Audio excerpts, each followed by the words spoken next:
Sometimes we talk about the gifts we've been given and the gifts Prabhupada gave us. And Sangha, association, is one of the greatest gifts he gave us, because if we didn't have it, we couldn't do bhakti. It's just a fact, isn't it?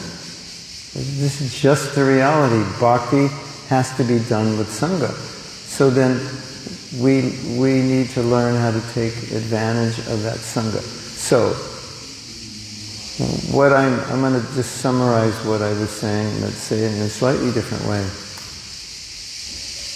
Our determination sometimes isn't strong enough to actually do something, motivate ourselves to do it. But we can use that determination to create a situation which would cause us to do it. And it's just as good. It's just a different kind of determination. Because what do you do when you want to do something but you don't have the determination? You create a situation which would cause you to do it. Just like if you have a weakness, you stay away from that thing, right? It's just not a good idea to be near it. Why would you subject yourself to that? It doesn't make any sense. If you want to go on a diet, throw out all the foods you're not allowed to eat. So if you have some temptations or weaknesses, you just throw them out of your house, throw them out of your life. And in the moment when you're tempted, it's pretty difficult to do that, right? But in a sober state of mind, you can say, I'm throwing all this out, or I'm getting rid of all these things, or I'm locking my phone up every morning until 8 o'clock so I can chant my rounds. I'm keeping the temptations out because I'm weak. And so you're just dealing with yourself in a way that's going to help you. So in the same way, I want to do this, that I know on my own I won't always do it. But so I can use that determination to create a situation or environment which would cause me to come. And coming to this festival is just one example it's a big example of that, isn't it? How do you feel? You feel the power of Sangha here, right? You see how important is Sangha. And many of you said last night that many things changed by the Sangha. Maybe some big things changed, It's only like 5 days. But 5 days of Sangha can make a huge difference, right? 5 days of Maya can also make a huge difference. Maya is also Sangha. Everything is Sangha. It's just, we call this Sat Sangha, this Sangha of Sat, devotees, and Sadhu Sangha, the Sangha of sadhus. So, we are going to get Sangha. It's just a fact, right? Sangha is everywhere. You can't avoid it. Now, here's another cool idea. It's similar. You imagine how you want to be. I want to be this kind of person. Or like you were saying, you want to do business. Or whatever it is you want to do, how do you do it better? You pick Sangha. So if you want to be a businessman, don't hang out with me, because you'll never succeed.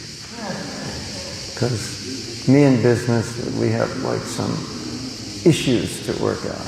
No, I don't really like business, so I understand a little bit about it, but anyone who knows me well knows that if I ever became wealthy, it wouldn't happen consciously. It would be like I'd write a book, just for fun, and throw it in the dustbin, and someone would pick it up and go, this is pretty good, and publish it and sell 1 million. That's how I would do it. But if I needed to do business and learn a business, I would definitely need to associate with people who knew how to do business. I would have to. There would be no way. And even if you know how to do business, you associate with people doing better than you. So then you learn. So now, whatever it is you're trying to achieve in bhakti, find out Sangha that's a little further ahead, so you can learn from them. That's a secret, isn't it? Pretty obvious, but it's a secret, right? Now, I once heard, I don't know if it's true, this is interesting, the amount of money you have is the average of 5 of your closest friends. You may want to change your friends now. Ask them their bank account before you become friends. Like, how much money do you have? I only want rich friends. But they say, at least in the material world, it's just you kind of become the average of your 5 friends, you know. So like in my neighborhood, everyone was like university graduates. That was just like normal. So it was like you don't even think about it, you just do it. And everyone was fairly wealthy, so you already, you know, it was kind of like your projectile it's just kind of normal. So use the Sangha to your advantage. Wherever your weaknesses are, have people that are strong in that area where you associate with, because that will balance out your weakness. And vice versa. If you associate with people who are weak in certain areas, they could bring you down. So this is the beauty of Sangha. I think it's something you should always try to get Sangha. Oh yeah, from March 4th to March 10th next year, we're having a retreat in Govardhan Eco Village. You're all invited. And what we do at the retreat is we do things like we did here. It's very similar to what except we're in a holy place. Well, this is a holy place. Yeah, it's pretty much like this. And except we'll do a parikrama every evening, afternoon. In Mumbai? Yeah, outside of Mumbai, Govardhan Eco Village, yeah. So there's a poster on the board, and we can send you more information, and you're all invited. And it's amazing Sangha. It's just so powerful. I'd love to see all of you there. Yeah, we've done it for 2 years now, so next year will be our 3rd year. But I actually have done it for maybe 5-6 years, actually.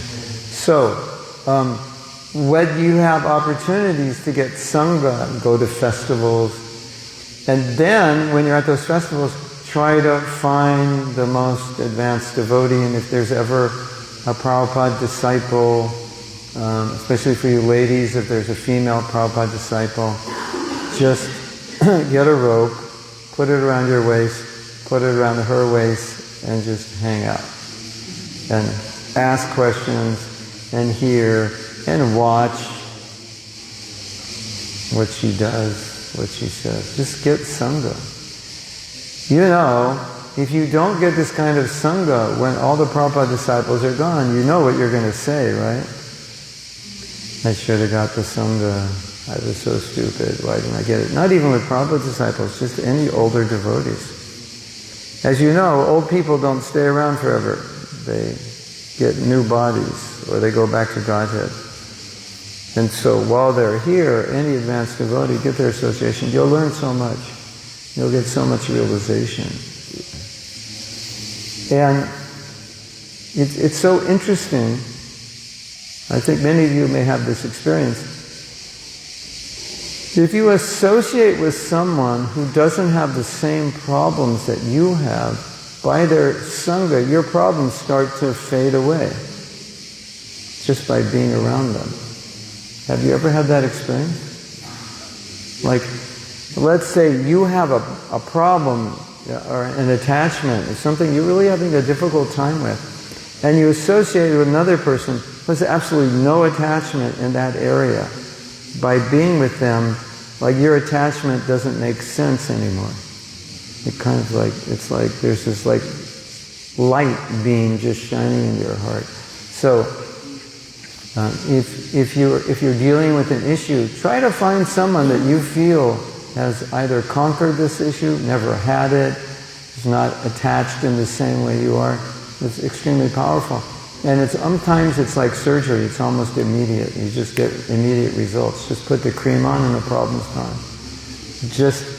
That's why Shastra says, if you associate with a sadhu for 1/11 of a second, maybe that's the shortest amount of time you could spend with somebody. You walk into them and knock into them, or just walk by them, it's like 1/11 of a second, but 1/11 of a second. Wow. Shastra says that could change your life. So take advantage of the Sangha. If you take advantage of it, then whatever you've gotten here, the energy, enthusiasm, you just keep it alive. You keep it going, right? The world is the world. We all know what the world is like. We need barriers around it, and the Sangha we get. And what do we do in Sangha? We talk about Krishna, we chant Hare Krishna, and we take prasadam. That's basically what we do, isn't it? We associate, we talk, we chant, we discuss Shastra. So, about real things in your life, isn't it? You can talk about Krishna. That's like, what's greater than that? To be able to talk about Krishna. So, when you see a devotee, you think, oh, a devotee. Imagine you're in the desert and there are no devotees, and finally some devotee comes along the road. Like, a devotee, oh my God. I have a story for you. It's such a beautiful... Would you like to hear a beautiful story? Yes. This is a true story. And you'll only hear it from me because there's only like 3 people that know it. The 2 people in the story and me. Of course, I've told the story before, so other people now know it.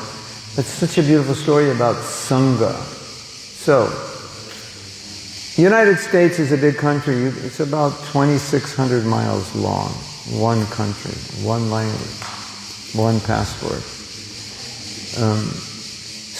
And they're just alone for weeks. And there was one problem. Sometimes you've seen this problem. The problem was there was a devotee in charge, but the other devotee didn't like the devotee in charge. Have you ever seen that one before? I think it was more like the devotee who didn't like the devotee in charge wanted to be in charge. It makes it a little worse, right? So, 2 devotees traveling alone together all day, doing Sankirtan, and they're not like a happy couple. They're like, meh, meh, meh, meh, meh, like that. Yeah. Don't tell me what to do. I'll do what I want to do. You're not more advanced than me. You know, leave me alone. Something like that. Right? So, this was, I don't know what year it was, but it was before there were smartphones. So what they were doing was, they were distributing Prabhupada's books, and so the devotee, the leader, he had the van, and he would drop the devotee off with some books, maybe a cart to wheel the books, and he'd say, I will pick you up at such and such a time. So, you get dropped off like 10 o'clock. I will pick you up tonight at 8:30. We would just live on the street, basically. Here's your lunch, here's your dinner, here's your dessert, here's your snack. I'll see you tonight. Sometimes even 9 o'clock. When I did Sankirtan, it was 9 a.m. to 9 p.m. And all we had for breakfast, lunch, and dinner was granola. You know granola? Yeah. After that Sankirtan party, you could not look at granola without getting sick. Yeah. So they were probably doing something similar, like out on the street all day. And so there's no way to contact one another because we don't have phones. Could you imagine living without a phone? Those of you who raised a phone, you get dropped off and your partner's going to pick you up. But the problem is, you're dropped off at a store, but often, or sometimes what happens is the manager of the store will come out and say, I'm sorry, this is private property, you can't distribute books here. And you'll say, oh sir, please, we're religious. I'm sorry, it's the policy of the store, like that. So then you have to leave and find another store, and you're on your own. So you take your cart and walk across the street, or you take it. You don't even know the city, you don't know where anything is. You have to ask people, is there another store around here? And back, and he can't find the other devotee. And he drives around, goes across the street here or there, can't find the other devotee. And the other devotee is looking for him. Is he driving down the street? I'll yell at him. Is he going to find me? So it's going on. For dramatic effect, I don't know if this is true, but for dramatic effect, it's going on till about 10:30 or 11 at night. They can't find one another. And they live in the van. It's not like they can go to the hotel. They live in the van. And the only way they could contact one another is they would have to call the temple and say, so if so-and-so calls the temple, tell them this is where I'm at. There's only one major problem. Temples don't answer phones. So calling the temple to leave your message is like, if someone answers the phone, it's like, God loves you, but that never happens. Did you know that? That's one of the qualifications of a bona fide ISKCON temple is no one answers the phone. Is your temple bona fide? It may not be a bona fide temple. Yeah, another symptom of a bona fide temple is the heart. They're both young, and they're both trying to be brahmacharis, and they did not grow up as brahmacharis. They grew up exactly 180 degrees opposite of brahmacharis. You know, sex, drugs, and rock and roll to the max. And both of them were thinking, what if I don't find this other devotee? The two devotees that did not like one another, that argued 24/7, were now alone in a city. And what were they meditating on? I hope I can find that devotee because